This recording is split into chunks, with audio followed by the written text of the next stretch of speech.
Pandangan Umum Fraksi Partai Keadilan Sejahtera DKI Kota Mojokerto atas rancangan peraturan Kota Mojokerto tentang anggaran pendapatan dan belanja daerah tahun anggaran 2025.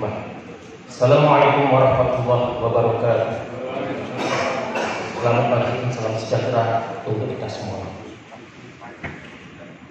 Yang kami hormati Bapak Wali Kota Mojokerto, yang kami hormati pimpinan dan segenap anggota Dewan Perwakilan Rakyat Daerah Kota Mojokerto, yang kami hormati para anggota Forum Komunikasi Pimpinan Daerah atau pejabat mewakili, yang kami hormati Sekretaris Daerah Kota Mojokerto, yang kami hormati Asisten Sekretaris Daerah, staf ahli dan para organisasi perangkat daerah di Kabupaten Kota Mojokerto, yang kami hormati kepala badan kantor instansi vertikal Kota Mojokerto, yang kami hormati anggota Forum Koordinasi Pimpinan Kecamatan beserta lurah Kota Mojokerto serta rekan-rekan wartawan yang kami hormati.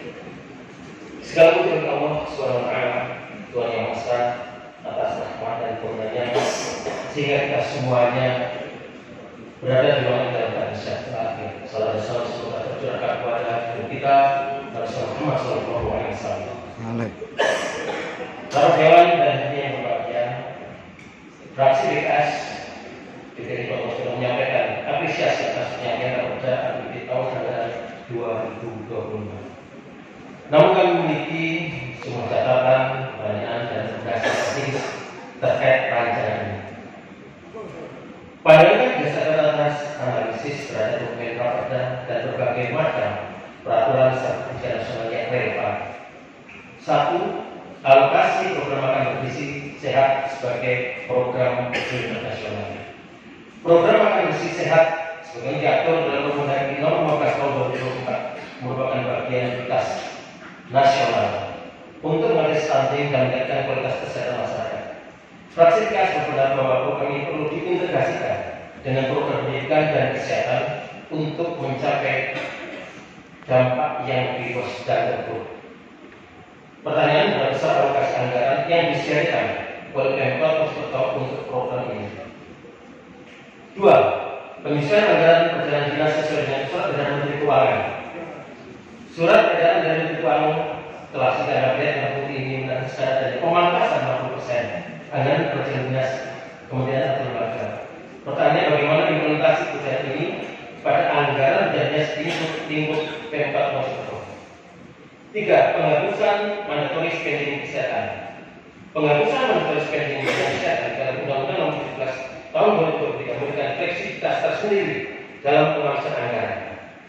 Pertanyaan bagaimana Pemkot Mojokerto memastikan bahwa penghapusan mandatory spending tidak menurunkan kualitas dan cakupan layanan kesehatan, terutama dalam penanganan stunting dan penyakit menular.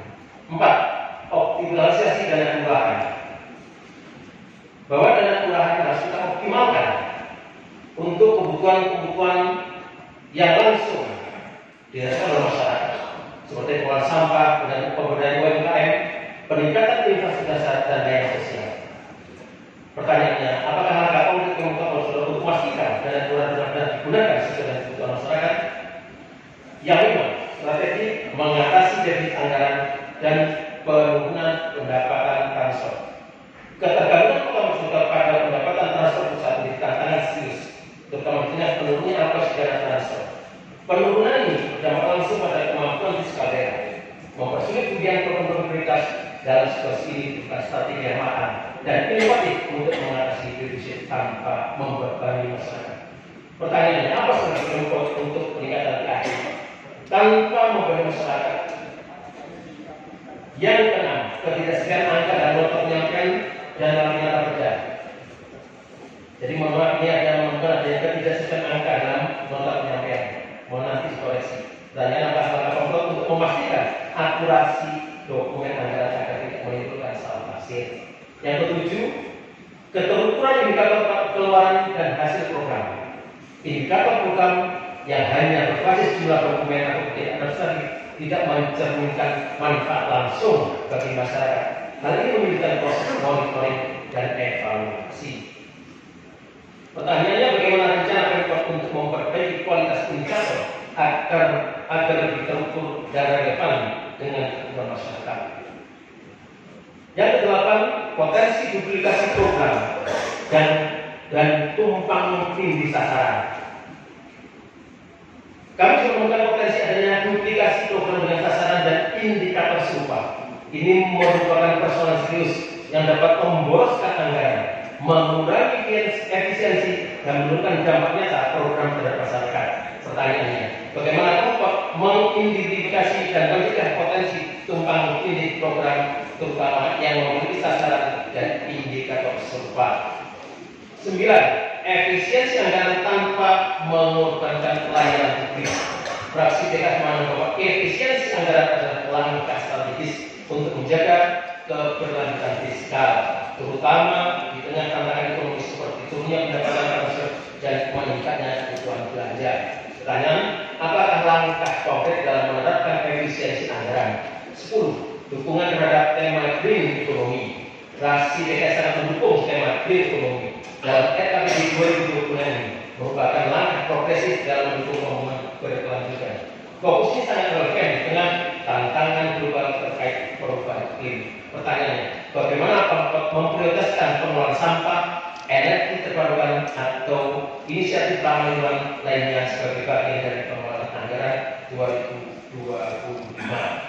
Bapak Dewan dan hadirin yang dirahmati Allah, sebagai penutup, jika fraksi PKS menyampaikan beberapa rekomendasi strategis untuk pembahasan raperda di tahun anggaran 2020 ini.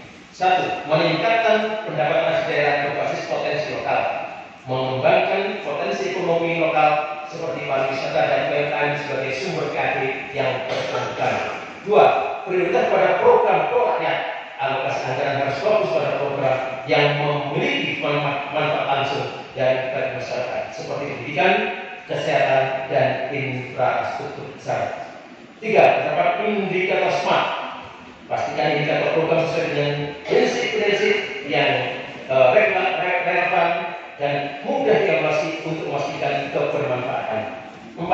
Sinergitas lintas sektor, yaitu integrasikan program di berbagai sektor untuk mengurangi tumpang tindih dan meningkatkan efisiensi anggaran. 5. Dukungan terhadap dana kelurahan. Pastikan dana kelurahan digunakan secara efektif dengan melibatkan masyarakat dalam perencanaan dan pelaksanaan. Demikian pandangan umum fraksi PKS terhadap raperda BPD Kota Mojokerto tahun anggaran 2025. Semoga berbagai kritik dan saran ini dapat menjadi masukan konstruksi bagi Pemkot Mojokerto dalam menyusun APBD yang lebih berpihak kepada kepentingan masyarakat luas untuk Kota Mojokerto yang adil dan sejahtera. Wassalamualaikum warahmatullahi wabarakatuh.